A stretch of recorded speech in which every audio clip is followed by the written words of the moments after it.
Hallo liebe Dissens-Fans. Hier ist Inken vom Was tun Podcast und heute gibt es mal wieder eine Folge von uns.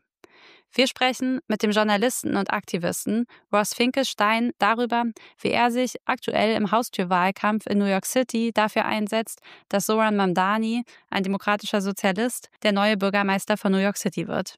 Und jetzt viel Spaß bei der Folge. What is to be learned from Zohran's success is not simply like the tactics or his ability to communicate effectively or his ability to make really good social media videos, which I think is the lesson that a lot of the Democratic establishment wants to take. They want to say, if we get like any centrist young person who is going to take money from the Israel lobby and they're going to take money from the pharmaceutical industry and the insurance companies, that's the way that Democratic campaigns usually run. And we'll just make them younger and we'll make really good social media videos for them. That's what we can do, right? Like we'll take what Zohran did and we'll do it for someone who thinks like us. And I think it's important to like emphasize and remind people what's at the center of the movement that Zohran is a part of, and what's at the center of his campaign is actually the policies. And so I hope and I think that can increasingly be like an established fact, and that we're not like trying to debate whether it's like Zohran's age or it's his looks or it's his charisma. Zohran has essentially created or brought into the fold a new constituency that like previously was not really a force in New York politics, which is like South Asians. There's like a growing number of people from Bangladesh in New York. I don't know the numbers, but it's like one of the fastest growing immigrant groups in the city. And this is like a relatively new like idea to like really target Bangladeshis, Pakistanis, and like Muslim South Asians. Zohran has that like legitimacy with them because that's his own like ethnic and religious identity. So like it was one of the groups that the campaign targeted from like way going back to last year, was going to the mosques of Bangladeshi people, speaking at their mosques, speaking with the imams. And like those are people who are among the most marginalized and oppressed people in New York, going back to 9/11. You know, like Arab Americans and Muslim Americans have like endured so much oppression and like marginalization and have been almost completely cut out of like the American political system. So this was like a tremendous innovation. And I think that his positions on Israel and Gaza definitely helped him to mobilize those people.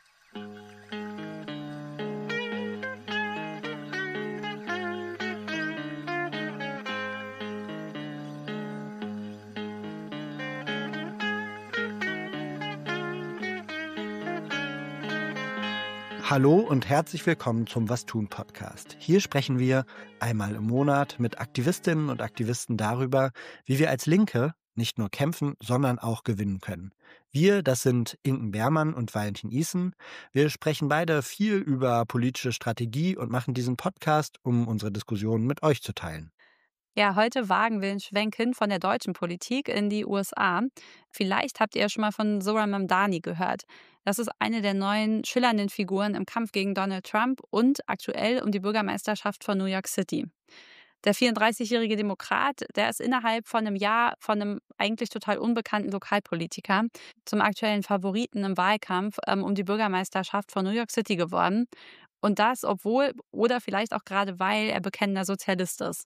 Mamdanis zentrale Forderung und seine Wahlversprechen an die New Yorkerinnen und New Yorker sind ein Mietendeckel für sozialen Wohnraum in der ganzen Stadt, kostenlose Kitaplätze und Busse und staatlich betriebene Supermärkte mit günstigen Preisen für alle.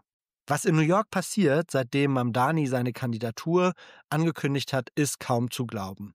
Bei der Vorwahl der Demokraten Ende Juni diesen Jahres hat Mamdani sich gegen den aktuellen Bürgermeister von New York, Eric Adams, und auch dem ehemaligen Gouverneur New Yorks, Andrew Cuomo, durchgesetzt. Die demokratischen Primaries gelten als wichtige Vorentscheidung in New York, das seit 10 Jahren von Demokraten regiert wird und bei dem ein Sieg in den Primaries als wichtiger Vorentscheid für die eigentliche Wahl zum Bürgermeister gilt. Mamdani hat es jetzt aber nicht ganz alleine gemacht, sondern seine Kandidatur wurde schon zu Beginn getragen von der ziemlich breiten Bewegung, zu der auch die Democratic Socialists of America gehören, so einer Suborganisation innerhalb der Demokratischen Partei.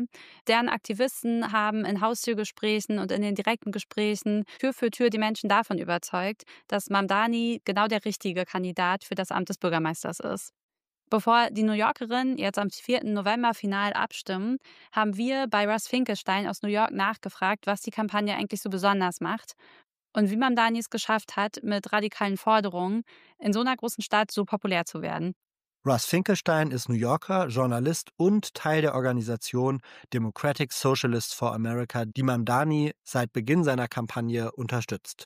Inken und ich haben uns gefragt, was wir in Deutschland von Mamdanis Kampagne lernen können und welche Kampagnentaktiken wir hier für anstehende Wahlkämpfe übernehmen können. Jetzt viel Spaß bei der Folge. Viel Spaß!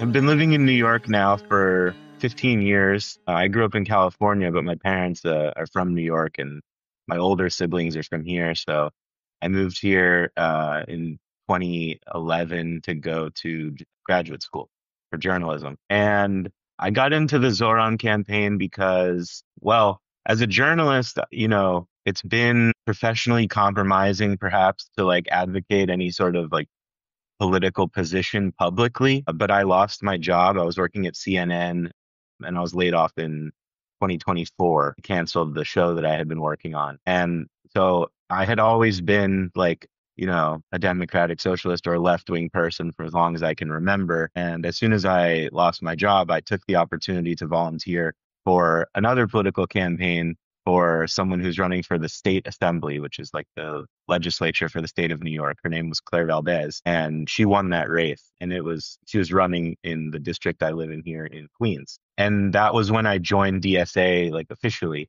Although I had been very sympathetic to the DSA and to their politicians and policy positions for years, I had been concerned that joining the DSA or being affiliated with the campaign could compromise my professional opportunities or my job, So I took that step in 2024. And then, there became murmurs maybe a year ago that Zohran Mamdani was going to run for the mayor's race, and the DSA was talking about endorsing him. And that was a conversation that I was sort of like a part of within the organization last year. And then as soon as he announced he was running, I signed up to start canvassing, which involves, knocking on doors, handing out flyers at the farmers market here close to my house, speaking with your neighbors. And so I got involved in the campaign basically right when it launched. Yeah. And I've been canvassing for Zohran ever since.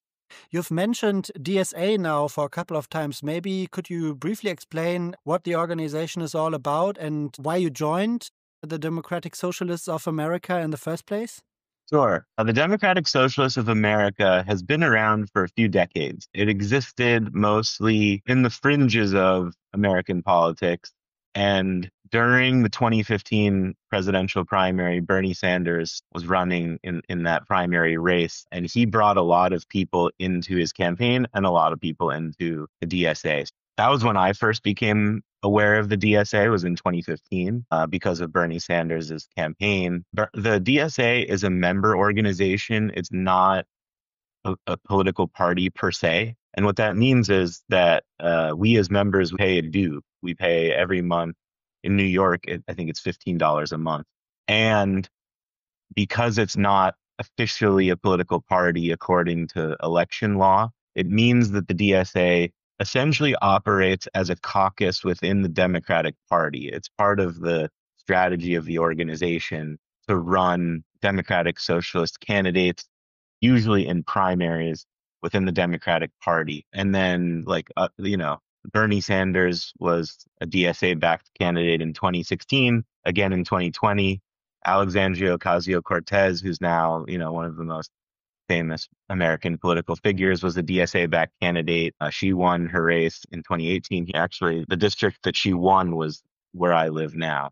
So DSA is a national organization, but it has chapters in cities around the country. And the chapters operate pretty autonomously. Each chapter has a lot of democratic processes to make decisions about different platforms and candidates. So New York City DSA, I think it's fair to say, is the most prominent and powerful of the chapters because of the number of elected leaders that we put into office, including AOC. And now it looks like Zohran, who will be, if he wins, probably the most prominent, municipal leader of the DSA. Yeah, that's very interesting. I think for our German listeners, we also maybe need to explain that the DSA, as you said, is mostly kind of endorsing or running candidates in primaries in the US, where you have the majoral electoral system, where in some places, like in New York City, or also like in Washington, D.C., in some of the cities, the primary is almost the real election because it's so probable that the Democrat will win the big election or the real elections that's going to come. So that's a very interesting strategic point to intervene for an organization inside a party. Yes. More or less, yeah. So, but maybe we zoom into New York City now, and you live in New York City. I do. Maybe you can give a short overview or something about what has happened over the course of the last year. You just said that there were rumors about a year ago that Zohran Mamdani was joining the election. Maybe you can just take the listeners a little bit on the journey. What has happened since? There was an understanding that basically if Zohran launched his campaign, the DSA would essentially run the campaign, or at least the leadership of the campaign would draw heavily from the DSA's leadership, which at this point has, especially in Queens, where I live, and within New York City DSA, we have a chapter for each borough. So Queens has its own chapter. Our chapter is pretty experienced at this point at winning elections. So a lot of the leadership of Queens DSA and New York City DSA essentially became the infrastructure, like the human infrastructure for the Zohran campaign as soon as it launched, which meant he had a tremendous amount of volunteers and a big network of people who were highly engaged. Because the other thing about the DSA is it's relatively small. I think New York City DSA is like a few thousand, it's not super big, but because it's a dues paying organization, people are paying money to be members. This is to be a member of the Democratic Party or the Republican Party. All you have to do is register. Like when you register to vote, you just check a box that says which party you are. You don't have to do anything else. But because DSA is like a highly engaged organization, it means that as soon as the Zohran campaign launched, there was a tremendous amount of highly mobilized people exerting a lot of energy very early in the race when most people are not paying attention to the mayor's race at all. And I think the other thing that happened was like Trump won 2024 election. It happened sort of simultaneously. These two like processes like overlap. So there was a lot of highly mobilized members of the DSA who were willing to go out in cold weather and knock on doors and tell people about Zohran and donate money to the Zohran campaign. And then there was also a lot of anger and negative energy because of Donald Trump that people wanted to put that energy somewhere and invest it somewhere. And when Zohran first launched his campaign, I think he was polling at 1% or less than 1%. Very few people knew who he was outside of, the few thousand people within DSA. And there was, I don't know how many people, I think at one point there was like 10 or 12 people running in the Democratic primary, including the mayor, the current mayor. Andrew Cuomo ended up announcing officially a few months later, but everyone sort of assumed that he was also going to run. And so those are two very powerful and prominent politicians. And Zohran did a very good job of distinguishing himself, I think, through a lot of social media clips and videos he was making. He has like a very savvy team of filmmakers who are making these like really smart social media videos. He's an incredibly charismatic person on camera in addition to in person. So that helped gain him a lot of attention as well. And then in addition to that, the platform that he's put together with DSA is very simple. It's very easy to understand. And I think it grabs a lot of people's attention because it speaks to, people's economic need at a time when the economy is kind of struggling. And in fact, like if you look at a lot of the messaging from Zoran's early campaign videos, it actually has to do with why people voted for Donald Trump, despite all of the reasons why people dislike Donald Trump. In the 2024 election, New York swayed like several percentage points in Donald Trump's favor. He did not win New York, but he lost by a smaller margin than he did in 2020 or in 2016. So Zoran was speaking in the wake of Trump's election to the same economic precarity that motivated a lot of people to vote for Donald Trump. And a lot of these people are not very engaged with politics. Like maybe they're not following the news every day. Maybe they're not super invested in a mayor's race that's like a year and a half away, but they know that, you know, they're spending too much on childcare. They know the rent is too expensive. They know the bus service is bad and it's expensive. And these are all things that Zoran was messaging around very early on. And since then, obviously, he's picked up a lot of momentum and now he's almost certain to win. Yeah, that's really incredible. Just recently, I watched a video where it also said that at the beginning of the race, only 1% in the polls were saying that they would vote for Zoran, and now he has won the primary election and is now the Democratic candidate against very well-known figures in the city. And so it has really been a very unlikely year in New York politics, I guess. But you already mentioned that the campaign is focusing a lot on economic demands. And something that I find really remarkable about Mamdani's campaign is that they always hammers down the same, I think it's 4 demands that focus very on common sense, economic policy. And no matter what someone asks him, he will always come back to these demands. And I think that's really important and also a very intelligent campaigning tactic that people really understand what you are all about. Could you maybe tell us again what the demands are, and also in your canvassing practice, how what's your experience when you knock on doors and talk to people from the neighborhood when it comes to these economic policies?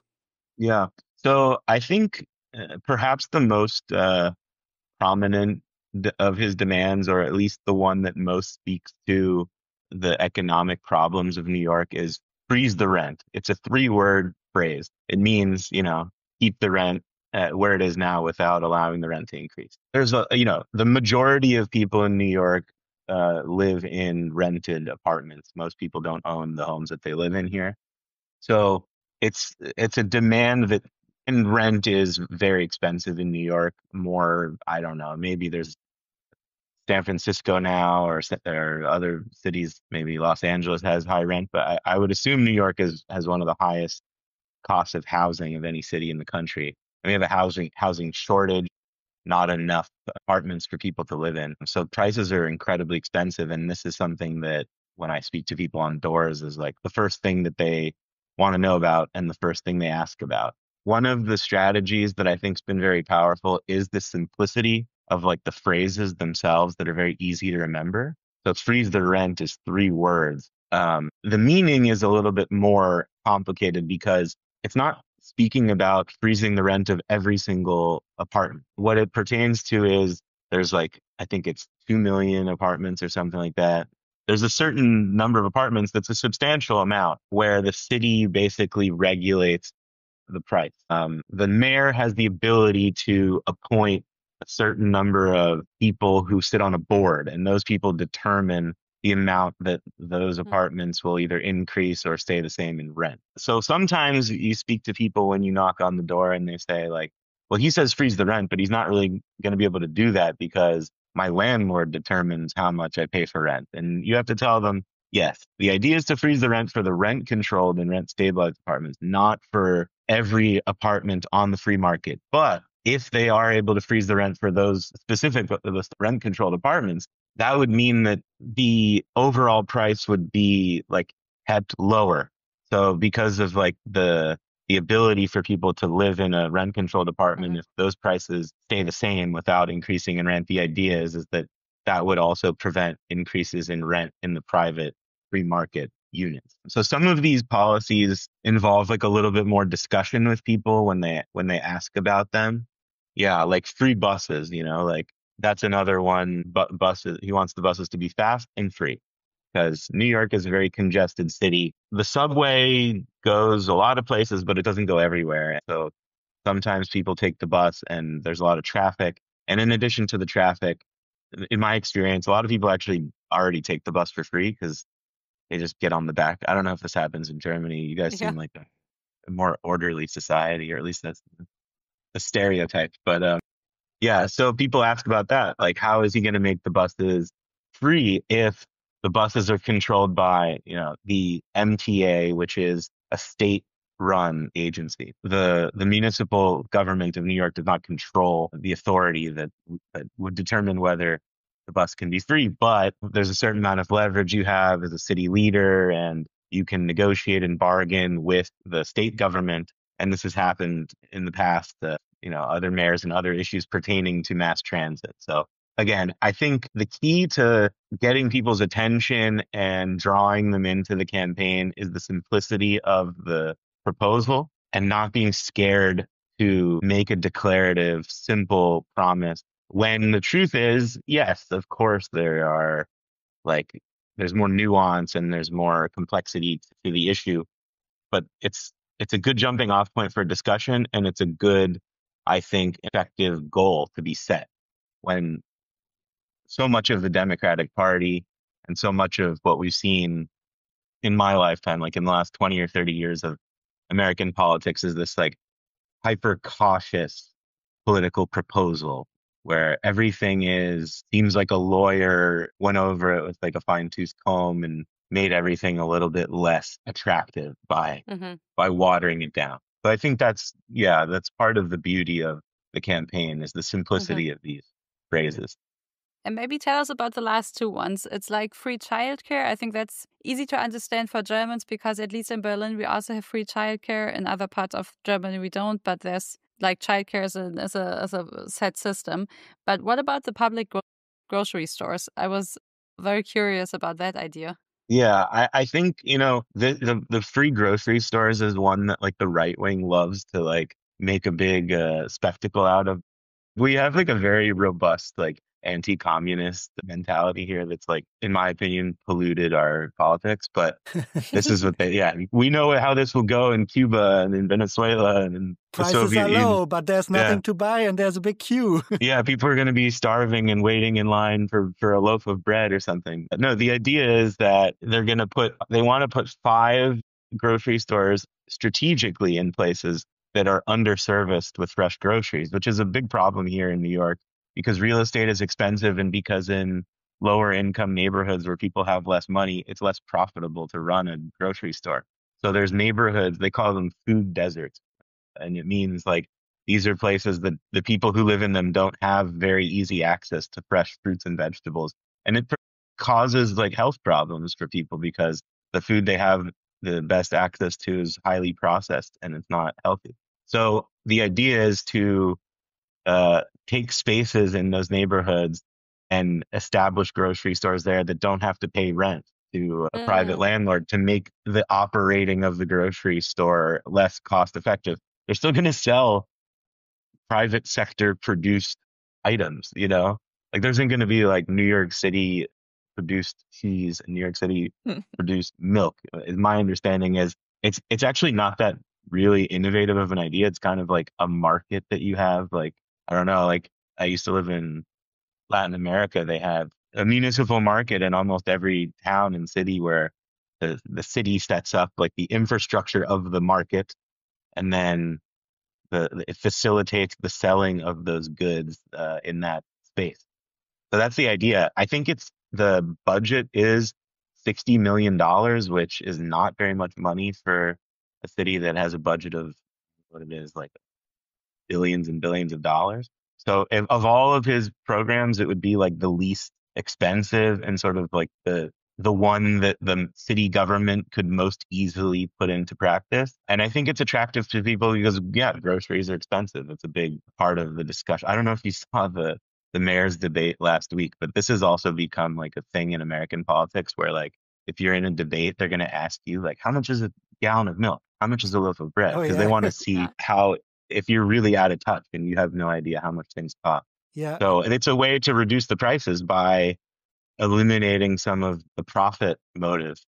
Yeah, so they want to eliminate some of the profit incentive that goes into like the real estate and the personnel and give people in these communities jobs and facilitate people buying and consuming healthier food. And it's not going to be very expensive to do. And also, by the way, there's already like dozens of municipally owned supermarkets in the United States. I never knew. Yeah, I find it interesting. Like often we say that economic policy is very something that's really hard to campaign because it's so difficult. Like everyone agrees on it, but in like the attention economy, in the end, the culture wars or always win or always outbid the economic demands. But here with these four, it's really like no-brainers, and it really connects to the everyday experience of New Yorkers probably. Do you think this is also the reason why it's working so well, or what's your hunch? Yeah, I think in general, the Zoran campaign is successful because it's very refreshing to hear any American politician like espouse these ideas that seem like common sense, especially to people of my generation or younger generations. And I think one of the reasons why there's such a big contrast between this sort of politics and what's come before is because there's so much corruption here and there's so much capture, you know, like if you're running for mayor of New York, traditionally, you've needed the support of the real estate lobby. It's a very influential sector of the economy. So previous political campaigns for mayor are always thinking about what they can say and what they can't say based on whether the real estate lobby is going to get mad at them. And because Zoran has had this army with volunteers and the DSA behind him, he's been very brave in terms of putting out these policies that, you know, the other one is like the supermarket lobby. There's also like a pretty powerful local political and business figure who owns a radio station and a chain of supermarkets. And this guy hates Zohran Mamdani and is like, in fact, he owns the station that Curtis Sliwa has a radio show on. And now he's trying, well, he supposedly tried to get Curtis Sliwa to drop out because it seems that Andrew Cuomo has a better chance of beating Zoran. But anyway, like these are powerful business interests. And because of our system that allows for so much money to enter into the political system in terms of buying ads, you paying canvassers to go knock on doors, billboards, all this stuff. It's usually too powerful of a structure for someone to propose policies that go directly against those interests. Yeah, at least if people are not fed up enough, and it seems like people are really, really fed up now. Just to maybe get our listeners in a little bit with the figures that we've talked about now, just maybe a very short sorting. Eric Adams, who's the current mayor, who's a Democrat, announced that he was going to run as an independent. So he Right. didn't, Eric Adams was elected as a Democrat. Then there's been a series of investigations into his mayorship and his campaign. There's a lot of corruption, like a lot of his inner circle have been indicted and charged with crimes. Eric Adams worked out a deal with the Department of Justice to drop the criminal charges against him. A lot of people say it was in exchange for allowing Donald Trump to basically do this like immigration crackdown here. And so anyway, Eric Adams became like a very politically toxic figure. He still is, but he's still the mayor. It's a very like bizarre situation. He said he was going to run for re-election, but not as a Democrat. So the primary then became a race mostly between Zoran and Andrew Cuomo, the former governor, the son of the former governor, who resigned from office during the pandemic because of a series of scandals. Some of them involved like sexual harassment allegations by members of his staff. I think more notably, often overlooked, was he underreported the amount of people who died during the pandemic in nursing homes and was also receiving a lot of money over the course of his career from the nursing home industry, which is also a pretty Interesting. powerful lobby here. So he signed an executive order when he was the governor that said if you die from COVID in a nursing home, the nursing home cannot be held responsible, essentially. So they were sending people from the hospitals who they knew were infected with COVID, and they're sending them to the nursing homes and infecting the entire nursing home. And thousands of people died this way. And there was an investigation, a state legislative investigation into that. That state investigation ended up becoming a news story. And the previous mayor, Bill de Blasio, said once in an interview that Andrew Cuomo was a bully, that Andrew Cuomo had bullied him. And as soon as the mayor of New York City said that, then these women came out and started to say that he had harassed or assaulted them. He ended up resigning from office. But now he's back. Also, he worked as the defense attorney for Benjamin Netanyahu in the international case against him for war crimes in Gaza. So anyway, that's who Andrew Cuomo is. And Andrew Cuomo lost the Democratic primary, and is still running now in the general election. There's also a Republican nominee whose name is Curtis Lewa. If you like weird, funny people in politics, do yourself a favor. Go Google Curtis Lewa and watch some videos, because he's really, really a funny guy. He started this like neighborhood watch sort of vigilante organization called the Guardian Angels. They wear these like red berets and all the streets and supposedly keep people safe. But Curtis Lewa was also shot 5 times, he says, by like a mafia family. And he currently lives in a studio apartment with his wife and 17 cats. And you can read it. You could read all about it in our tabloids here. He's quite the character. And so on the ballot, there will be now in November, Zohran Mamdani, Andrew Cuomo, Eric Adams, but he has said that he kind of encourages his voters to vote for Cuomo and Curtis Lewa. That's right. Yes. Yeah, and there was a very interesting moment in the debate where Zohran Mamdani and Andrew Cuomo talked to one another. Andrew Cuomo will always try to put forward the claim that Mamdani has no experience whatsoever and that becoming a mayor is too hard of a job to learn it on the job. And then Mamdani answered that what he doesn't have an experience, he has an integrity. Yeah. Thereby like attacking Andrew Cuomo's many scandals and failures. And I think that sums, I guess that sums up the atmosphere, the political atmosphere right now quite nicely, that the people are so fed up with the political establishment that they vote for someone who was really like an outside figure, not well known at all, and it's really like an outside candidate who has now risen to the occasion. I find it really interesting and very unlikely, and this part of the debate summed it up quite nicely, I thought. Yeah, I think the most telling part of the debate for me was they asked the 3 candidates who was their favorite U.S. president. And I think Andrew Cuomo said Bill Clinton, which is like, I mean, he worked in the Bill Clinton administration, so that's probably why he said that. But like, it's just, the president who everyone remembers as sort of being one of the like most responsible for the neoliberalization of the economy, the outsourcing of jobs, and also like the sexual harassment and like inappropriate sexual behavior scandals. Zohran said Franklin Roosevelt, who was the president responsible for the creation of our welfare state, basically, the creation of Social Security and the New Deal, like this very robust social democratic, frankly, like public policy. And then Curtis Lewa said George Pataki, who was never the president. Yeah, that's amazing. It's like, I think saying Bill Clinton as the favorite president in the US would be similar to saying Gerhard Schröder in Germany, which would also be very weird.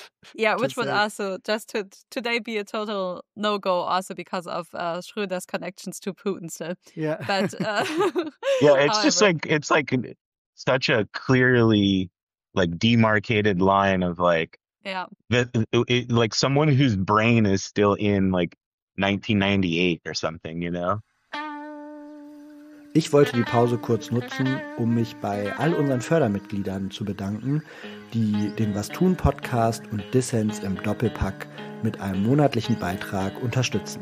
Ihr macht kritische und unabhängige Medienarbeit möglich. Falls du noch nicht dabei bist, kannst du das jetzt mit ein paar Klicks auf den Link in den Shownotes ändern. Schon ab 3 Euro im Monat bist du dabei und ermöglichst damit weiterhin unsere Arbeit. Vielen Dank und viel Spaß beim Weiterhören.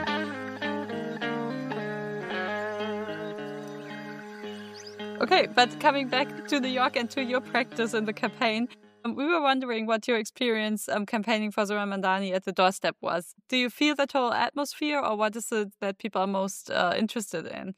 Yeah, so, well, I guess first we should say I think like politics, especially municipal politics, is often like hyper local. So I have canvassed almost entirely. I have canvassed a little bit in Brooklyn as well, but for the most part, I canvass in the neighborhood where I live, which is in Western Queens in Sunnyside. It's a part of what's like colloquially referred to as the commie corridor because it's this strip of Brooklyn and Queens that is like the most left wing part of the city. I think there's different reasons why that's the case. In Brooklyn, it's a lot of people, like a lot of young people, a lot of people who move here from other parts of the country. In my neighborhood, it's, I think, mostly immigrants and working class people who just are amiable to like left wing populism, maybe in part because the places they come from, or they're like, there's a lot of people here from Bangladesh, from Turkey, from Ecuador, from Colombia, places. These are people who are like nurses and construction workers and teachers. So people whose like personal interests for some reason are like more oriented toward that brand of politics. So my experiences on the door are usually pretty amiable. Earlier in the campaign, it was a lot of just like establishing who Zohran was, because maybe people had seen a video on social media, or maybe if they were older, they said, "Oh, my daughter is always talking about this guy. This is the guy that my daughter's always talking about." So, sometimes it's just familiarizing them with the candidate and reminding them when to vote, or reminding them to register to vote. That's a lot of it. A lot of it is knocking on doors and no one's home, and you like leave a piece of literature. Some people have very particular issues or subjects they want to talk about. And I think because I'm their neighbor and I'm there in person to like talk to them about politics, they'll want to say like, well, what is Zohran's position on, there was when I was canvassing earlier this year, there had been a young woman who was like stabbed to death near the subway. So people were asking about that. Like, what is his policy towards policing? What is his policy towards youth crime? What is policy on guns? Does he want to defund the police? So these are like issues that people are focused on because there's some like at times like hyper local reason why they're concerned about that. And I will say like another thing that's I think very effective about the campaign is the campaign puts a tremendous amount of trust in the volunteers. So like when I signed up to canvass, I went to like my first canvas event, and for the first 15 minutes or so, the head of that canvas basically just explained to us, these are the main talking points, these are the things people might ask you. Here's this app that you download in your phone that shows you a map of the doors you're supposed to go to, and you have the ability to then click on that address and type in notes and say whether the person was home, whether they were receptive, whether they told you to get out of here, whatever. Go. And if they ask you a question and you don't know the answer, just tell them the reason why you're doing the campaign, or do the best you can, So I think in my understanding of what canvassing and door knocking was before I got involved, I guess I had assumed it was much more like official or much more like complicated to speak on behalf of a political campaign, but maybe it's the particularity of this campaign. But that's my understanding, is there's just a tremendous amount of trust that's put in us. And then for the most part, like people have very simple and basic questions, and a lot of people kind of already have their mind made up, and they just need that extra, like seeing their neighbor. Seeing the neighborhood where I live is all apartment buildings for the most part. So for me to get to their door, I've had to like sneak into the building basically. Like I had to like catch the door because someone was coming Mhm. out, and then I'd go in, or I like ring the doorbell and maybe they think I'm delivering a package and they just like Mhm. buzz me in. And then I knock on the door and they're like cooking dinner and they're like, "What?" You know? And I'm like, I'm volunteering for the Zoran campaign. I live in your neighborhood and I just want to make sure you've heard about him and want to hear what you think about him. And I think that is like so valuable, just like exerting that amount of effort and showing your neighbors that you care enough to do this as a Mhm. volunteer, that is like 90% of the value, I think. Yeah, maybe it's more like you think. I would also always think that you need to be able to speak on behalf of a campaign, but actually you mainly need to be able to speak on behalf of yourself as a Yeah. voter, basically. Yeah. But so I was wondering when you were telling us, and thank you for the very detailed description of how you do it, because I think that's most interesting to really find out how the door knocking works. Do you have special dates where like there's like a campaign day and everybody's going out to the neighborhood, or is it more like you have the app and you can do it in between whenever you have time to knock on his door? There's canvases almost every day. Like if you go on Zoran's website, you can go and see like where and when there's canvases. So it just depends on like what you want to do and what you feel comfortable with. I prefer canvassing in my own neighborhood. I just feel like it feels more like appropriate and it feels more, well, it's easier for me because I don't have to like travel to some place that's far away. But also I just feel like I have more of a right to be like advocating to my neighbors. And they really put a big emphasis on this door knocking and canvassing effort, right? So, Yeah. for example, when I was preparing for this interview, I thought, maybe it would be nice to get a bit of Zohran Mamdani merch. And so I was doing some research on how to get the merch. And what I found out, it's really difficult, and you have to join the movement to get the Yeah. merch. I also saw videos by the Mamdani campaign where they said they really prefer you to go canvassing than to send them money because they have enough money and they Yeah. can't even spend more money. So I find it interesting. Like, what do you think? How did they manage to build such a big volunteer movement behind their campaign? I think the biggest reason or like the initial push was because of the DSA's membership. Like the DSA is this highly motivated, highly mobilized organization that has a lot of experience putting people on the street and tapping people to do that, including myself. I was first canvassing for another DSA candidate last year before this race. So that's part of it. And then I think just, yeah, the simplicity of the messaging and the ease, really a lot of it is just the ease with which you can sign up to Canvas and go. You know, it doesn't really involve that much training. There's canvases all over the city at all times of day. It's very simple to get involved. They make it very easy. Like the process of like getting onboarded is incredibly easy. So I think it's just, yeah, taking advantage of the people who are energized and then making it easy for them. And by now, it's 1 out of 100 New Yorkers who has That's what been they part of say. They some. say there's 80,000. I think I heard Bernie Sanders yesterday say there's 80,000 Zoran volunteers in a city of 8 million people. It's pretty incredible, you know? That's crazy. That's a Yeah. crazy, crazy high number. When I was canvassing for the Claire Valdez campaign last year, it was a smaller campaign. And because I'm like a filmmaker and a journalist, I volunteered. I spoke to her campaign staff and I said, I have this camera equipment. I know how to edit. You know, I'm happy to do whatever you need me to do, but maybe my time would be better put to use making videos. And she said, you know, like what the DSA has found in its experience and research is the door knocking is actually more effective.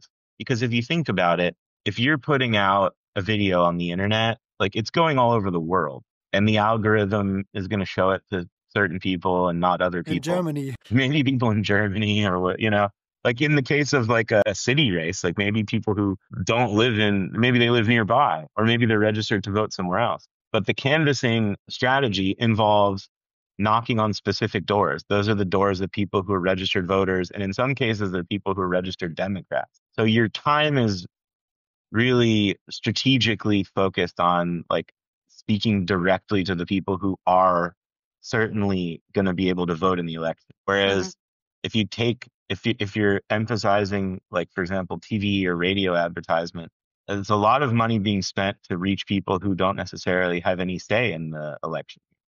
I think that's also like a part of the strategy is like emphasizing the door knocking in large part because of its targeted nature. It's also, I think, something which is really, really a big advantage for like candidates which are really backed up by a huge number of people on the ground, in compared to people that mainly get a lot of funds and have a lot of money. Because even if you buy, I think I recently saw some kind of study that even if you buy canvassing, it's not as good as people that voluntarily canvass, which totally makes sense. I It's a spoke to total different experience. people on election day. I was canvassing on the primary, and I spoke Hmm. to people that were handing out literature for Andrew Cuomo, and they told me that they were voting for Zoran. Like, you know what I mean? Seriously. Like, yeah, because like they're just getting a paycheck. Like, maybe someone's checking on them and just making sure that they're like handing out the flyers, but there's no like ideological incentive for them to like do any like to advocate anything other than to collect their paycheck. So yeah, like they'll even tell you like I'm here doing this for money, but like I support the other candidate. Crazy. Maybe they hide some Zoran flyers beneath the Cuomo ones. New York City is the city with the second largest Jewish population in the world. So the whole Israel subject really matters to many New Yorkers. And there have also been many attempts to discard Zoran on these by weaponizing his position on Israel and Gaza to discredit him. Yeah, so I'm Jewish and I grew up Jewish. I had my bar mitzvah in Israel actually. And when I was 13 years old, the bar mitzvah is like this rite of passage where you, in the eyes of the Jewish community, you become an adult at that point. So I had my bar mitzvah in Israel, and my mom had, you know, at one point lived on a kibbutz. And I think like Zionism was sort of just like the water that you swim in as an American Jew, at least of people of my generation. And so when I went to Israel, I was pretty young, but I remember sort of like feeling like the dynamic that I saw there was wrong, and it wasn't. There was something. There was a manipulation that I was being convinced to support this military operation and system of oppression, and I was very perceptive of that as a young person, and it really like changed the way I thought about Israel. And I think like growing up, I was very into like punk music and hardcore music, and that was sort of my entry point into left-wing politics, and I was exposed to a lot of ideas that were highly critical of Israel. So that has always sort of been my perspective, you know, since I was young. But I think, yeah, like especially for people who are older, there's this established like hegemonic viewpoint about the US and Israel in the United States, and it's been proliferated on both sides of the political spectrum. Like the Democratic Party and the Republican Party have a consensus that the US must always support and defend Israel. And I've always felt like there's a lot wrong with that, but I never imagined, and I did think that eventually things would change, but I don't think anything would have prepared me for how rapidly that dynamic has shifted in the last 2 years now. And New York is like the US's capital of Jewish life, and even like my own family, like my great grandparents came here, you know, after the First World War from Germany and Poland and Russia and Ukraine. And like, I think, you know, people in my parents' generation also growing up in the guise of the Cold War had this understanding of Israel as this like righteous democracy in this like hostile part of the world that like is somehow backed by the Soviet Union. So I think that's also like a part of this consensus. But I think like what we've seen in the campaign is even among American Jews, there's a generational divide where people who are basically like millennials and younger have a completely different perspective on the conflict than even people my brother or sister's age who are like a little bit older than me.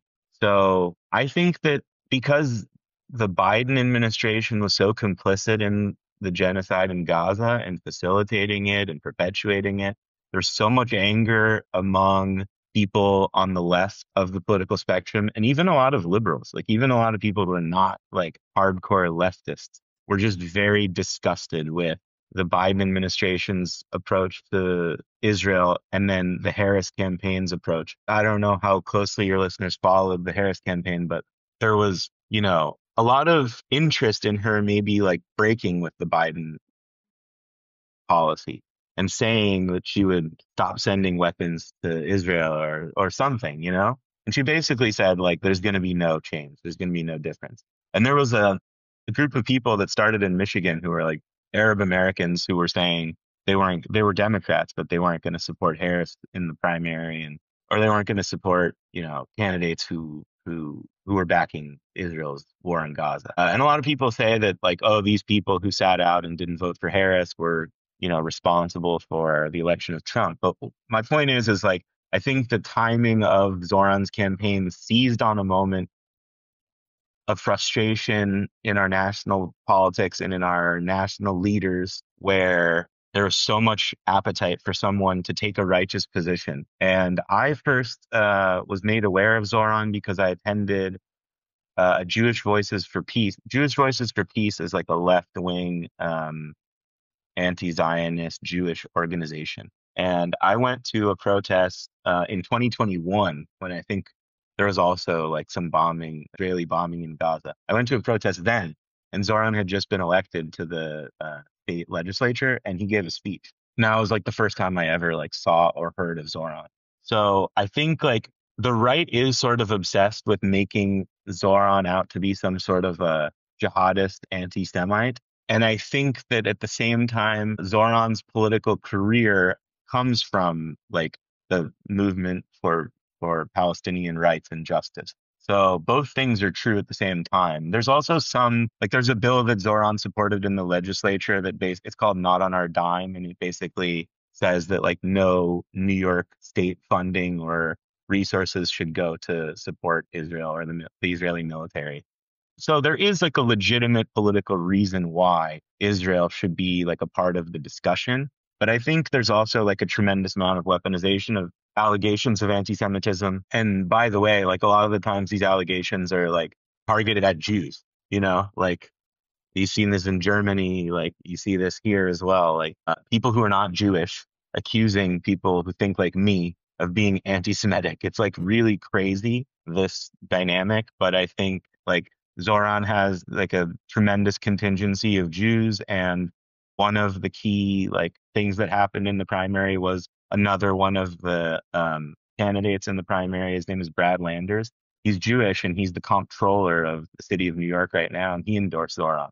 So like I think that this like weaponization of anti-Semitism and the conflating of Jewishness and the state of Israel is an international phenomenon that's really dangerous. It's really dangerous for Jews, to be honest, because like this sort of framework makes it seem that all Jews are somehow like either responsible for Israel's crimes or have a duty to support Israel, which like would seem to create like a loyalty, like that we as Jews should have some loyalty and not like a loyalty to our own people or our own nation, which is like, this is a historic like dynamic that's played out for like centuries for Jews. So yeah, unfortunately that's being weaponized and leveraged in the race. But I think what Zohran has done with his campaign is really brave in terms of like saying things that a lot of us believe that break with this consensus that's like a several generations established consensus support for Israel. And at the same time, he's been really smart and really pragmatic about how to build a winning coalition that includes a lot of people who might even disagree with him about Israel. Mm-hmm. Yeah. So now that's what you've seen in the last couple of months is him sort of like, and a lot of my Palestinian friends from like these movements that I'm a part of have like now become a little bit more critical of Zohran because he said things that they sort of see as like conceding some of his position. I try to remind them like the objective here is to win the mayor's office and establish the policies Zohran is running, very few of which have to do with Israel. Do you think, like, after all, even though the centrist or the right has tried to weaponize this issue so much against Zohran Mamdani, do you think that after all, this issue maybe even helped him to gain more visibility in the election and even to address all the people that felt left behind by this political consensus around Israel for so long. So do you think this issue hurt him more, or maybe helped him even to win and to rise to the occasion? Yeah, it definitely helped him. And I think that like one of the aspects of the campaign that's been like so like successful, but also like really sort of like inspirational and sort of like moving to see is Zohran has essentially created or brought into the fold a new constituency that like previously was not really a force in New York politics, which is like South Asians. There's like a growing number of people from Bangladesh in New York. I don't know the numbers, but it's like one of the fastest growing immigrant groups in the city. And this is like a relatively new like idea to like really target Bangladeshis, Pakistanis, and like Muslim South Asians. Zohran has that like legitimacy with them because that's his own like ethnic and religious identity. So like it was one of the groups that the campaign targeted from like way going back to last year was going to the mosques of Bangladeshi people, speaking at their mosques, speaking with the imams. And like those are people who are among the most marginalized and oppressed people in New York, going back to 9/11. You know, like Arab Americans and Muslim Americans have like endured so much oppression and like marginalization and have been almost completely cut out of like the American political system. So this was like a tremendous innovation. And I think that his positions on Israel and Gaza definitely helped him to mobilize those people.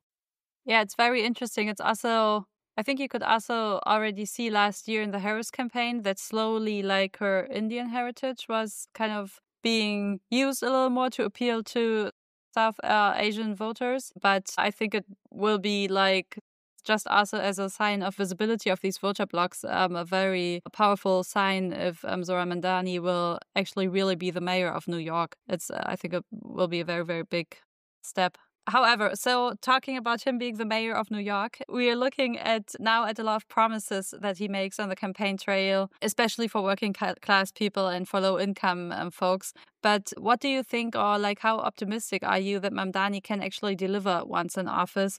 Also regarding the fact that Donald Trump has already said that if Zohran Mamdani will win, he will freeze federal funds for New York. It's going to be like a very big fight. I think that there are certain programs, like, for example, I mentioned the city run grocery stores. Those should be like, that should be pretty easy to implement. Some of the more ambitious projects, especially like the ones that involve like coordination with the state, you know, and like freezing the rent, I think should also be relatively easy compared to, I mean, not like super easy, but when you compare it to like, for example, the things that involve like taxes, like that free childcare is going to involve implementing taxes that will probably have to involve the state government. One of the reasons why I'm hopeful is I've seen the Zohran campaign and Zohran as a candidate try to build his coalition, and he's won the endorsement, for example, now of New York's governor. There's a congressman who's the speaker of the House of Representatives, the national lower house of Congress, who has not endorsed Zohran. The senators of New York State have not endorsed Zohran.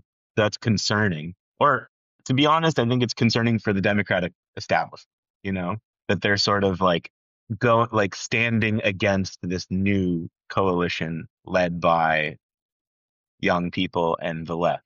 But Zohran has been effective in, as I said, winning over people like Brad Lander, who's now the comptroller. He's in charge of like finances within the city's government. The governor, Kathy Hochul, has now endorsed Zohran. And I think a lot of how effective he is going to come down to how much power he can consolidate in a coalition that involves centrists and it involves people in the state and federal government. I don't think there's any sign that cooperating or giving Trump like pieces of what he wants is productive.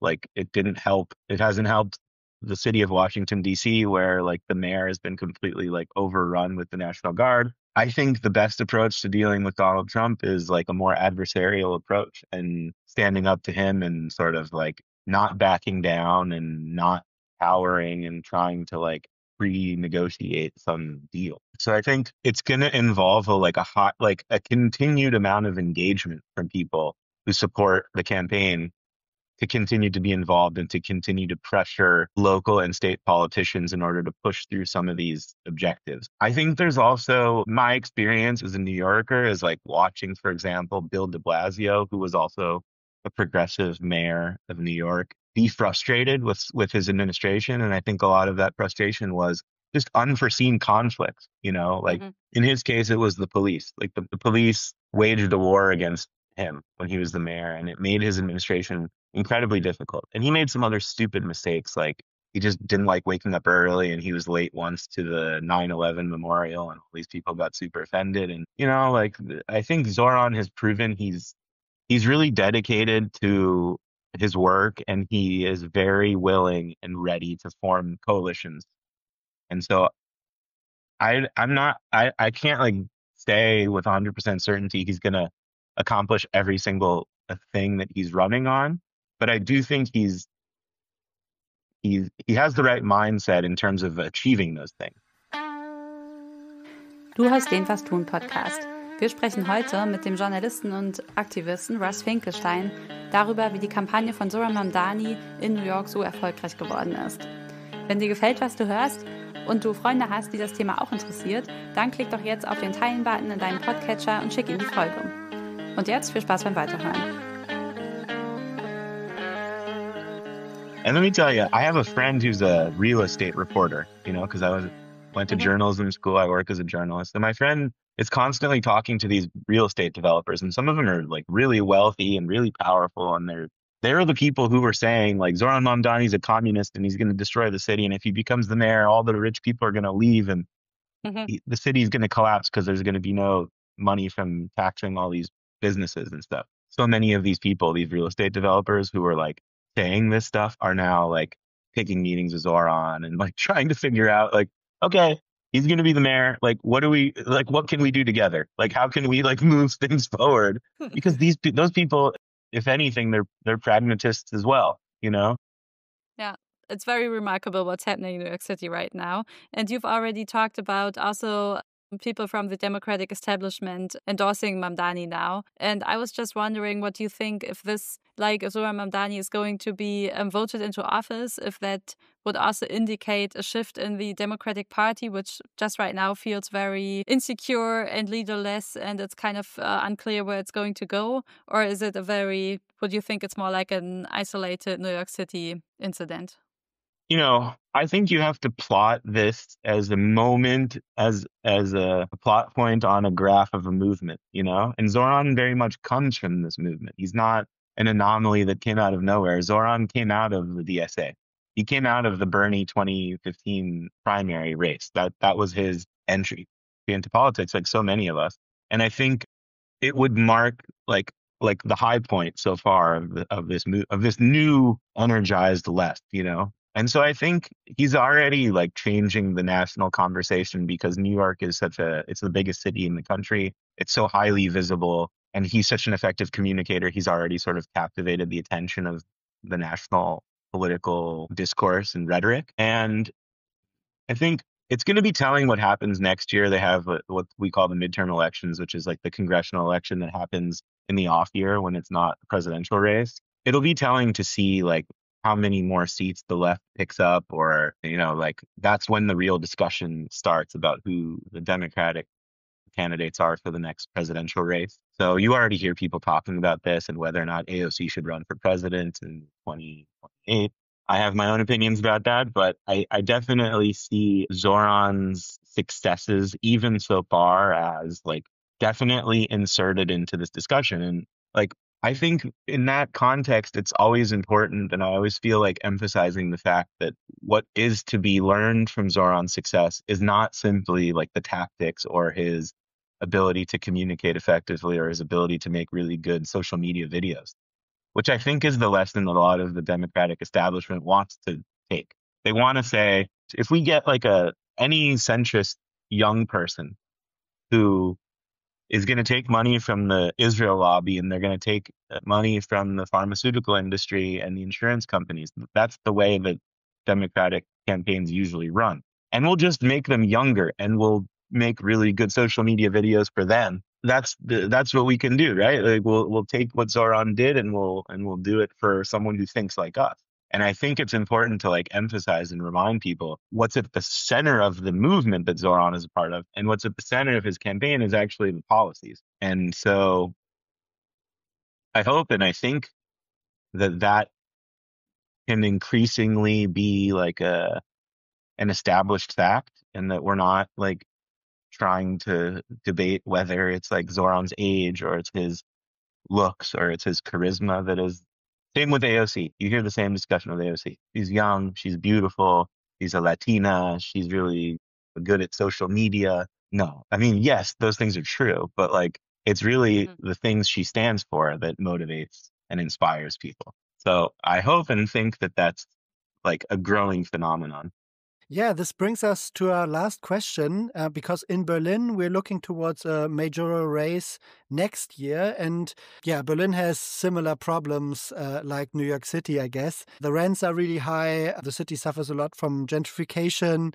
And many Berliners also have the increasing feeling that the city doesn't really work for them anymore. So both parties, the Greens and the left, are trying to win back the majority from the conservatives who are running Berlin right now. So the current sitting mayor is from the Conservative Party. So I wanted to ask you, Russ, whether you think that there are some lessons that we can learn from New York, that Berliners, the leftists from Berlin can learn from the Mamdani campaign when thinking about how we can put forward like populist economic policies that really speak to the everyday experience of Berliners.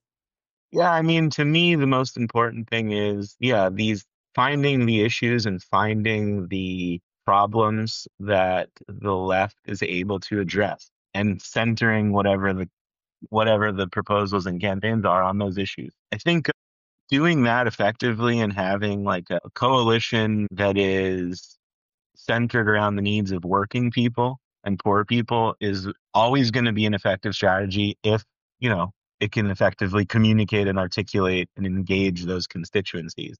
It's almost impossible to lose if you do that, because there's a tremendous amount of us and not an increasingly fewer number of people who have the money. So that's my advice, I guess, is like I don't know like the particularities of Berlin and what it is that people there are like really concerned with, but I would find those issues that are making the lives of poor and working people difficult and try to see where you might be able to help address some of those problems and center whatever campaigns you have on those issues.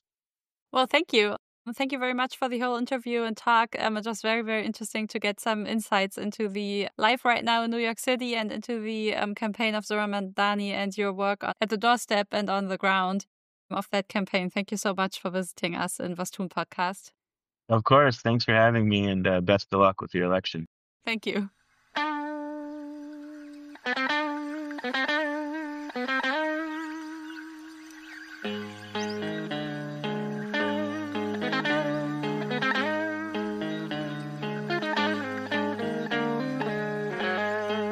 So, da sind wir wieder, jetzt wieder auf Deutsch, und wie nach jeder Folge sitzen Inken und ich jetzt noch zusammen und überlegen nochmal gemeinsam, was für uns denn so die wichtigsten Punkte waren aus dem Gespräch und was wir auch denken, was so die Takeaways sind, ja, aus dem Gespräch mit Russ für strategische Kampagnenarbeit, politische Strategie insgesamt. Was denkst du denn? Was liegt oben auf bei dir bei der Frage, was wir lernen können aus der Mamdani-Kampagne in New York? Ja, also der erste Punkt, der bei mir noch oben aufliegt, der speist sich gar nicht direkt aus dem Gespräch, sondern ist vielleicht eher noch mal so eine Rahmenbedingung, die ich im Kopf behalten würde, wenn ich über diese Wahlen in den USA nachdenke, nämlich einfach noch mal drauf zu gucken, auch dass natürlich das Wahlsystem ein bisschen anders ist als hier, also dass die da in einem Mehrheitswahlsystem abstimmen und es so ein bisschen diese Besonderheit gibt, dass New York in den letzten 10 Jahren halt von demokratischen Bürgermeistern regiert wurde und das ziemlich wahrscheinlich ist, dass es in dieser Wahl auch so ist und deshalb eigentlich auch schon die Primary eigentlich die große Wahl war und die überraschende Wahl und dann ist aber irgendwie viele Wendungen jetzt auch innerhalb der Geschichte gab, nämlich da sagen dann das liberale oder neoliberale Establishment doch so besorgt war über diesen Democratic Socialist, dass sich Andrew Cuomo, der ja sozusagen ehemaliger Gouverneur ist, sich entschieden hat, auch noch zu kandidieren als Independent. Das ist total, also passiert schon hin und wieder mal, aber es ist ungewöhnlich und es ist einfach sehr anders, als es im deutschen System laufen würde. Auch diese krasse Personalisierung. Und das kennt man natürlich schon. Natürlich geht es auch in Berlin darum, wer nächster Oberbürgermeister oder nächste Oberbürgermeisterin der Stadt wird. Aber es ist schon noch mal ein bisschen stärker, glaube ich, sozusagen in diesen Wahlen. Und was ich da noch mitnehmen würde, ist halt die besondere Rolle der Democratic Socialists of America. Also, dass die am Anfang schon dass die sich ziemlich früh entschieden haben, Mamdani zu endorsen, also zu unterstützen bei der Wahl. Und dann halt ihr ganzes Netzwerk aus UnterstützerInnen da hintergeworfen haben, die auch Erfahrung schon mit Haustürwahlkämpfen haben. Das hat mich ein bisschen auch erinnert an die Kampagne der Linkspartei in Berlin zur Bundestagswahl. Da haben wir auch im Podcast ziemlich ausführlich drüber gesprochen, dass da viele Organisationen, die nicht die Linkspartei waren, sondern zum Beispiel die interventionistische Linke oder Solid oder der SDS oder Studis gegen Rechts, dass es da viele andere Organisationen gab, die schon Erfahrung hatten mit Haustürwahlkämpfen, die dann entschieden haben, in dem Fall halt die Partei und nicht einen Kandidaten, aber in Neukölln ja zum Beispiel mit Ferhat Kutschak schon stark auch einen Kandidaten zu unterstützen, dass das dann halt wirklich einen krassen Ausschlag geben kann. Ja, das stimmt. Aber vielleicht nochmal so zu deinem ersten Punkt, so die Unterschiede zwischen dem System in den USA oder in New York und unserem Wahlsystem hier in Deutschland. Da gibt es natürlich ganz erhebliche. Also ich glaube auch, in Deutschland sind ja immer noch, also da mauscheln die Parteien viel mehr selbst so ein bisschen aus, wen sie ins Rennen schicken. Und dann können am Ende die WählerInnen entscheiden, wen sie dann am Ende an der Wahlurne, für wen sie stimmen. Und in den USA gibt es eben durch diese Primaries immer schon die Vorwahlkämpfe, wo letztendlich alle Leute, die irgendwie registrierte Demokraten sind, und das ist eben ein bisschen was anderes als wirklich Parteimitglieder in Deutschland, da stimmen in dieser ersten Wahl schon mal sehr, sehr viele Leute über den Kandidaten ab. Und dadurch kommt es eben auch dazu, dass die Kandidaten so im Vordergrund stehen und der Wahlkampf halt so personalisiert ist und dann eben nicht da Demokraten gegen Republikaner, gegen andere Parteien stehen, sondern da stehen dann halt unterschiedliche demokratische Kandidaten gegeneinander. Und man wählt dann praktisch schon sehr stark den Kandidaten, auch wenn man die Partei vielleicht total kritisch sieht. Und in Deutschland, wenn man jetzt fragen würde, warum die Leute SPD oder CDU oder auch die Grünen wählen, dann kommt oft die Partei wahrscheinlich sogar zuerst. Und die Kandidaten sind dann eher so nachgelagert, dass wenn der Kandidat mal gar nicht passt, dann wählt man deswegen den Kandidaten nicht. Gibt manchmal auch Leute, die so an den Rändern dann ein paar Leute noch rüberziehen, weil die sagen, ja, ich fand die Grünen immer okay. Und jetzt haben sie einen Kandidaten, den ich wirklich gut finde und dann kippe ich praktisch bei diesem Mal rüber. Aber insgesamt spielen die Kandidaten in Deutschland eine weniger große Rolle, das stimmt natürlich. Ja, und das ist auch irgendwie ganz interessant, weil diese Vorwahlkämpfe da ja auch so ein bisschen die Funktion haben, auch Leute, die keine guten Wahlkämpfer sind, schon mal auszusieben. Also dadurch, dass sich sozusagen alle innerparteilich schon mal als Person auch so bewähren müssen, lernen die natürlich total viel. Also können sie dann oft Campaigning oder können sie Wahlkampf dann oft in den richtigen Wahlkämpfen schon besser. Und gleichzeitig sorgt es halt so ein bisschen dafür, auch dass die Leute, die das gar nicht können, auf jeden Fall in den Primaries auch nicht gewinnen. Das war ja zum Beispiel auch so ein bisschen der Grund, warum es Leute gab, die vor der letzten Präsidentschaftswahl meinten, eigentlich wäre es gut gewesen, Primaries zu haben, damit auch Kamala Harris sozusagen diese Schule durchlaufen muss. Ja, und man vielleicht eben auch auf Talente stößt, die man vorher nicht so auf dem Schirm hatte. Voll. Das ist ja jetzt praktisch bei Mamdani auch ein super Beispiel dafür, wie das gehen kann.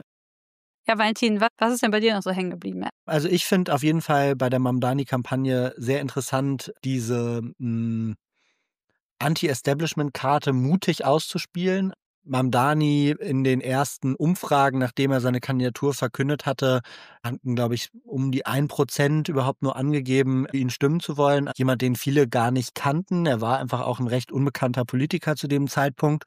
Und dass der aber nicht dann versucht hat, das so zu kaschieren Mhm. und irgendwie sich zu profilieren als, ich bin doch eigentlich ganz erfahren und so weiter, sondern eigentlich genau das zur Marke gemacht hat. Also er hat gesagt, genau das ist das, worum es Mhm. geht, dass alle Leute, die praktisch Teil von diesem Establishment sind, auch Teil des Problems sind. Und ich komme hier als jemand, der von draußen kommt. Und das ist genau der Grund, warum Leute eben mich wählen sollten. Und es gab ja in dem Debate, wo er angetreten ist, nochmal gegen Andrew Cuomo und den republikanischen Kandidaten, eben auch nochmal diesen Punkt, da hatten wir ja auch mit Russ kurz drüber gesprochen, wo Cuomo Mamdani angegriffen hat und eben gesagt hat, so, sie haben überhaupt keine Erfahrung, das ist kein Job, den man dann im Tagesgeschäft erst lernt, sondern das ist was, da braucht man super viel politische Erfahrung.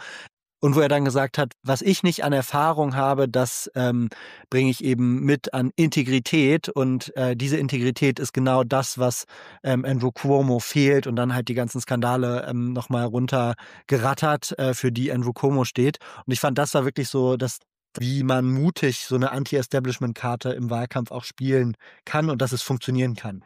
Mhm. Das finde ich auf jeden Fall auch irgendwie auch eine risikoreiche Strategie, aber offensichtlich scheint es ja total gut aufzugehen.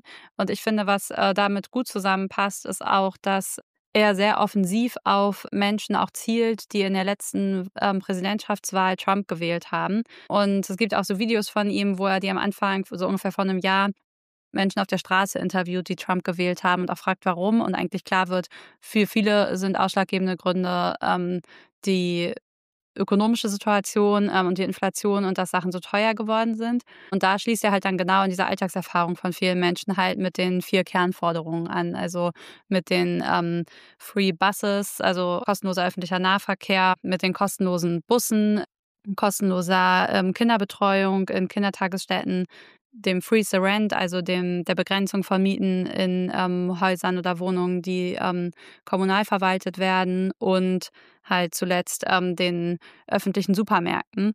Das sind einfach wirklich interessante Forderungen, finde ich, weil die einerseits scheint es so ein bisschen so, als würden sie auf der Hand liegen, aber ich finde sie dann doch ganz schön innovativ im politischen Betrieb, wie genau sie sozusagen an die Alltagserfahrungen von Menschen anschließen, die einfach unter diesen hohen Preisen total leiden oder Probleme haben, arbeiten zu gehen, weil ihre Kinder nicht betreut werden. Ja, also ich finde, da ist es nochmal wichtig, den Punkt zu machen. Also es gibt jetzt ja, denke ich, alle Leute, die Volkswirtschaftslehre studiert haben, denken sich jetzt, endlich können wir mal praktisch unsere Inhalte und unsere Forderungen aufs Plakat schreiben. Die Mamdani-Kampagne zeigt, mit Wirtschaftspolitik gewinnt man Wahlen. Achtung, liebe Hörerinnen und Hörer, das ist hier nicht das Learning, sondern das, was praktisch die Forderung von Mamdani so besonders macht, ist eben dieses Spannungsfeld aus ökonomischen Forderungen und der Alltagserfahrung, wie Inken eben gerade schon gesagt hat. Also eben wirklich zu gucken, wo ökonomische Forderungen so einen Common Sense abholen. Und das sind dann nicht die abstrakten wirtschaftspolitischen Forderungen zu Besteuerung, zu Erbschaftssteuer, zu Finanzmarkt, Transaktionssteuer, zu alles wahnsinnig wichtige Dinge, die wir politisch unbedingt brauchen, die aber eben zu weit weg sind von der Alltagserfahrung der Menschen, um damit praktisch Leute abzuholen und Leute zu mobilisieren.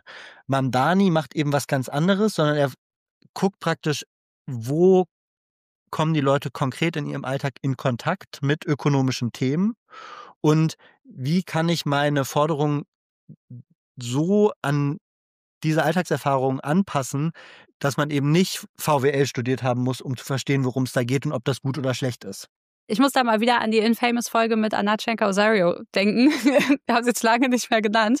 Aber da erinnere ich mich gerade dran, dass sie da sehr explizit gesagt hat, auch, dass so Linke immer gerne sagen, wir sind für höhere Steuern und das dann wie so ein Wert an sich ist. Und dass sie da sehr stark gemacht hat, nee, man muss sagen, wofür man halt die höheren Steuern braucht. Und das sind ja sozusagen diese Forderungen sind ganz schön teuer, muss man ehrlicherweise sagen. Und natürlich wird man dafür das Geld irgendwo herholen müssen. Das wird aber halt nicht in den Vordergrund gestellt, sondern im Vordergrund steht wirklich, was Working Class People davon haben oder was sozusagen deren Leben halt konkret verbessern wird. Eine andere Sache, die ich eben noch gedacht habe mit dem Anti-Establishment-Punkt, den Valentin gemacht hat, das finde ich nämlich irgendwie auch schon fast ein bisschen verrückt, dass klare ökonomische Forderungen aufzustellen eigentlich schon fast Anti-Establishment ist, weil sich das sonst einfach niemand mehr traut und wie Russ ja auch gesagt hat, alle sonst immer in dieser im Grunde Gerichtssprache schon fast sprechen, um möglichst abgesichert zu sein, dass sie nicht irgendwas sagen könnten, was am Ende gar nicht ganz genauso möglich ist oder was irgendwie verbessert werden könnte. Und da finde ich irgendwie interessant, dass er dadurch ja fast so ein bisschen genau auch wie so ein Anti-Establishment-Kandidat wirkt. Und da musste ich an eine Analyse nochmal denken von dem Politikwissenschaftler Philipp Manu, die ich nach der Bundestagswahl im Spiegel, glaube ich, gelesen habe, der da beschreibt, dass sich diejenigen, die sich als liberale Mitte oder Mainstream verstehen, eigentlich aktuell immer weniger werden, sondern dass sich dagegen halt auf der rechten Seite so eine Art illiberaler Populismus bildet, also Leute, die sowohl in gesellschaftlichen als auch in wirtschaftlichen Fragen nicht mehr für Liberalisierung sind, also für Freiheit sind, so wie das die selbstproklamierte Mitte ist, sondern die in beiden Richtungen eigentlich illiberal wird, also die sowohl in Verteilungsfragen als auch in gesellschaftlichen Fragen eigentlich starke Grenzen und starke Bestimmungen einziehen möchte. Also sowas wie auch die Zollpolitik oder die starke Wirtschaftssteuerung, die Trump jetzt in den USA verfolgt. Und da finde ich interessant, dass die linken Sozialisten jetzt gerade in den USA da so eine Art Mittelweg gehen. Also dass sie im wirtschaftlichen Bereich stark auf Eingriffe setzen und auf staatliche Bestimmung auch von bestimmten wirtschaftlichen Faktoren, was Preise angeht, was jetzt zum Beispiel Mietpreise angeht oder die Preise oder halt dann das kostenlose Angebot von Kindertagesstätten oder halt kostenlosen öffentlichen Nahverkehr. Und gleichzeitig aber natürlich auf der gesellschaftlichen Ebene sehr freiheitlich orientiert bleiben, also da wenig Vorschriften machen wollen und es eher darum geht, alle zusammenzufassen, also auch Muslime und Christen jetzt zum Beispiel in New York oder die Jewish Community und Leute, die sich für Gaza einsetzen. Und dass da aber dann auch nicht mehr so stark auf Identität gesetzt wird, sondern dass es wirklich eher darum geht, ein Narrativ zu schaffen, was alle irgendwie in ihren ökonomischen Lebensrealitäten anspricht. Mhm. Das finde ich eine total interessante These, Inken. Tatsächlich auch zu schauen, das Phänomen Mamdani wird ja auch immer wieder so benannt. Also einerseits die Trump-Voter, die dann bereit sind, für Mamdani zu stimmen, aber auch die politisch entfremdeten Linken, die eben zwar sagen, ja, wir sind Linke, aber wir können eigentlich, wir gehen gar nicht mehr zur Wahl. Es ist egal, ob man Demokraten oder Republikaner wählt, alle wollen Waffen nach Israel schicken und Gaza wegbomben.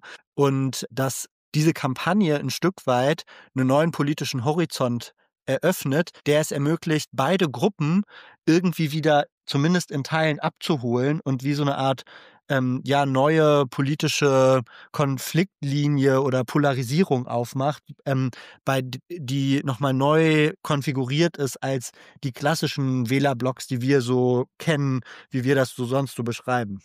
Ein Aspekt, der die Mamdani-Kampagne ja auf jeden Fall auch auszeichnet, und Mamdani sagt das auch irgendwo mal in einem Interview, dass es eben nicht reicht, wenn progressive Parteien oder Kandidaten nicht nur nicht verlieren wollen und ihre Forderungen eben irgendwie so formulieren, dass es möglichst nicht verhetzbar, möglichst juristisch wasserdicht ist und so weiter, sondern dass man eben gewinnen wollen muss. Und das geht dadurch, dass man sich eben auch was traut und dass man eben die eigenen Forderungen auch ein Stück weit so in eine Alltagssprache übersetzt, die einfach verständlich ist und dann vielleicht nicht komplett wasserdicht, wie jetzt zum Beispiel ja das Einfrieren der Mieten eben in Wirklichkeit nicht so allgemein kommen wird, wie die Forderung vermuten lässt, sondern das eben vor allem um diese Sozialwohnungen geht, die eben der Stadt gehören, und wir setzen uns dafür ein, dass die Mieten in den stadteigenen Sozialwohnungen ab dem Jahr nicht mehr steigen können, sagt man eben halt freeze the rent und macht eben da ein bisschen allgemeineren Punkt. Das fand ich noch so ein weiterer Aspekt, der die Kampagne für mich sehr auszeichnet. Dieses nicht nur nicht verlieren wollen, sondern eben bold sein und reingehen und sagen, wir wollen gewinnen. Mhm. Ja, das ist ja, finde ich auch so was noch mal so ein bisschen reinspielt in so mit politischen Gewissheiten brechen. Also, mit diesem Gefühl von zum Beispiel jetzt halt, man muss immer alles total absichern oder alles ist verhetzbar und deswegen muss man super vorsichtig sein, was man irgendwo sagt. Da finde ich, ist Mamdani einfach sehr anders unterwegs und das gilt halt auch für die Position zu Israel. Im deutschen Diskurs kennt man das ja auch, dass da sehr lange kaum was anderes sagbar war als totale Israel-Solidarität. Und das ist halt im US-Diskurs zum Teil ein bisschen anders, aber zum Teil auch so ähnlich. Und dass aber ein Bürgermeisterkandidat sich so klar an die Seite von Gaza stellt und auch so sehr gegen die demokratische Politik unter Biden und Harris stellt, was Waffenlieferungen angeht an Israel und die Unterstützung des Staats Israel in der Form und in der Regierung jetzt unter Benjamin Netanyahu und mit dem konkreten Agieren im Kriegsgebiet in Gaza. Das ist schon echt ungewöhnlich und natürlich auch irgendwie ein hohes politisches Risiko. Ja, ich finde da ganz interessant, also man merkt ja an der Kampagne, dass es eigentlich eine totale Nachfrage gab, auch nach dieser Position. Viele Total. Leute haben sich total entfremdet gefühlt, weil sie das Gefühl hatten, das, was wir denken, das wird da irgendwie gar nicht repräsentiert, obwohl die Politik uns eigentlich repräsentieren sollte. Und da, finde ich, zeigt die Mamdani-Kampagne auch, dass es so eine Art Selbstzensur zum Teil auch gibt im politischen Feld, ne? Dass diese Konsense eben so funktionieren, dass sie eben dann gar nicht mehr durchlässig sind und dann entwickeln sich so Gewissheiten, ne? Wie zum Beispiel mit einer Gaza-solidarischen Position in der Stadt mit der zweitgrößten jüdischen Bevölkerung weltweit kann man keine Wahlen gewinnen, wenn man kritisch gegenüber Israel ist. Und dann macht er das und zeigt, dass dann bricht er zwar mit so diesem politischen Konsens im politischen Feld, aber gleichzeitig zeigt er damit halt, die Bevölkerung ist wo ganz anders als die politischen Repräsentanten, die sich da eben so selbstreferenziell abgekoppelt haben, ein Stück weit in ihren Sprechpositionen. Ja, da merkt man dann ja zum Teil auch, dass man auch politisch manchmal echt Fehlannahmen hat über die Einstellung von Bevölkerungsgruppen. Ja. Also dass man davon ausgeht, nur weil die Menschen da jüdisch sind, sind sie automatisch für das Verhalten des Staates Israel gerade. Ja. Das ist ja auch eine totale Fehlannahme offensichtlich. Und das ist halt, ja, lohnt sich manchmal auch wirklich diese Risiken einzugehen. Gerade wenn man einfach wirklich auch persönlich dafür steht. Ja, und ich finde dann aber auch interessant, also einerseits sind sie eben so sehr bold und stark in ihren Forderungen oder auch klar in den Positionen zu Gaza und Israel, aber dann gleichzeitig betont Mamdani dann eben auch immer wieder total stark, naja, also es ist auch irgendwie klar, dass es Leute geben wird, die in einzelnen Positionen nicht mit uns übereinstimmen und uns trotzdem wählen sollten, weil sie sagen, unterm Strich, in 3 Forderungen kann ich zustimmen und bei der 4. vielleicht nicht, aber es ist trotzdem irgendwie ein guter Deal für mich. Und da gibt's auch eine Stelle in der Talkshow bei Stephen Colbert, wo Mamdani eben auch sagt so, if you agree with me on 9 out of 12 policies, vote for me.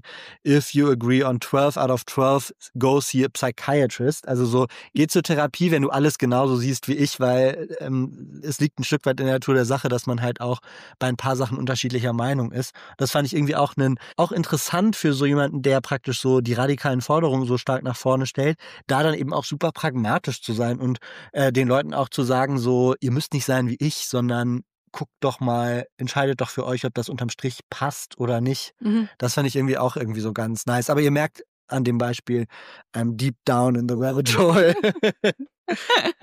Vielleicht noch einen letzten oder vorletzten Punkt, der da, finde ich, gut anknüpft.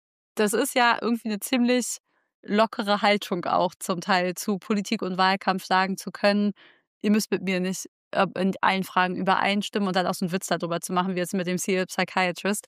Und ich finde, das zeichnet diese Kampagne auch total aus. Und das finde ich super interessant, dass Mamdani einfach in allen Auftritten, wo man ihn sieht, die ganze Zeit ultra freundlich ist, ganz, ganz viel lächelt und einfach super sympathisch ist und halt auch mit den Menschen, die nicht seiner Meinung sind. Und das gerade auch bei den Videos, in denen er durch New York läuft und mit den Menschen spricht, taucht es auch auf, dass Leute ihm sagen, sie werden ihn nicht wählen oder sie finden welche von seinen Positionen blöd. Und er dann sagt auch, das ist okay. Manchmal sozusagen auch den Leuten vielleicht noch mal was anderes anbietet oder ein bisschen mit ihnen spricht, aber dass immer die Freundlichkeit und die Nahbarkeit irgendwie so im Vordergrund steht. Und das finde ich echt besonders, vor allem noch mal in Kombination mit den radikalen Forderungen. Weil ich finde oft, wenn man auf unserer Seite oder wenn man in Deutschland so mit so radikalen Positionen konfrontiert ist, dann ist alles immer sehr schnell, sehr ernst, sehr kämpferisch und wütend auf alle anderen, die es anders sehen. Da ist das irgendwie, finde ich, ein totaler Gegenentwurf, zu sagen, wir haben eine ganz klare Position, wir wollen für die auch gewählt werden, wir wollen ja noch umsetzen, aber das mit so einer radikalen Freundlichkeit zu vertreten. Und bei dem Begriff merkte ich schon, dass ich nochmal an die Linksparteifolge denken musste, wo wir auch drüber gesprochen haben, dass ja Ines Schwertner beim letzten Parteitag oder vorletzten vielleicht jetzt schon Parteitag der Linken der Partei so radikale Freundlichkeit verordnet hat. Genau, ich finde, bei der Linken muss man vielleicht noch mal ein bisschen mehr gucken, ob sich das genau so umsetzt.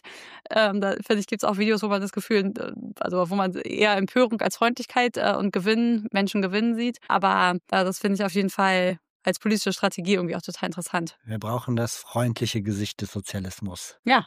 So ist es. Und was, finde ich, damit noch einmal, vielleicht jetzt mein letzten Punkt, damit auch zusammenhängt, ist auch jetzt die Bereitschaft von Mamdani in Kooperation oder zumindest Kommunikation mit Leuten zu gehen, die auf einer anderen politischen Seite stehen. Also am Anfang im Vorwahlkampf war, glaube ich, total wichtig, diese sozialistischen Forderungen so klar zu machen, auch so klar zu machen, wofür er steht und damit ganz viele Leute zu überzeugen. Aktuell sieht man aber auch, dass er zum Beispiel als bekennender Muslim wurde er gerade von verschiedenen christlichen Geistlichen unterstützt, die dann auch für ihn gebetet haben. In so einem Social-Media-Video sieht man das auch. Das ist vielleicht in den USA noch ein bisschen normaler als hier, dass Religion so eine große Rolle spielt.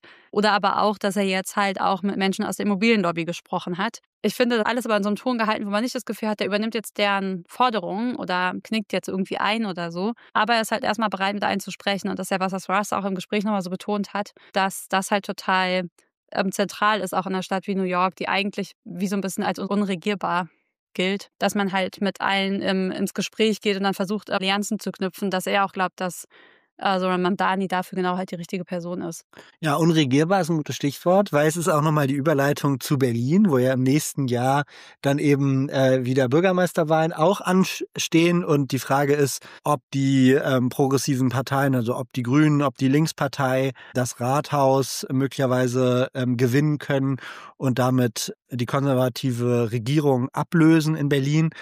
Das finde ich irgendwie auch auf jeden Fall nochmal so der Hintergrund für mich, vor dem ich es eben auch sehr interessant finde, den Wahlkampf dort zu verfolgen und sich genau anzugucken, was man da von Mamdani vielleicht auch für Berlin lernen kann. In diesem Sinne, ich glaube, das war es vielleicht mit der Nachbesprechung. Wir hoffen, es hat euch gefallen und ihr konntet einiges mitnehmen. Bleibt uns gewogen, wenn es beim nächsten Mal wieder heißt: Was tun?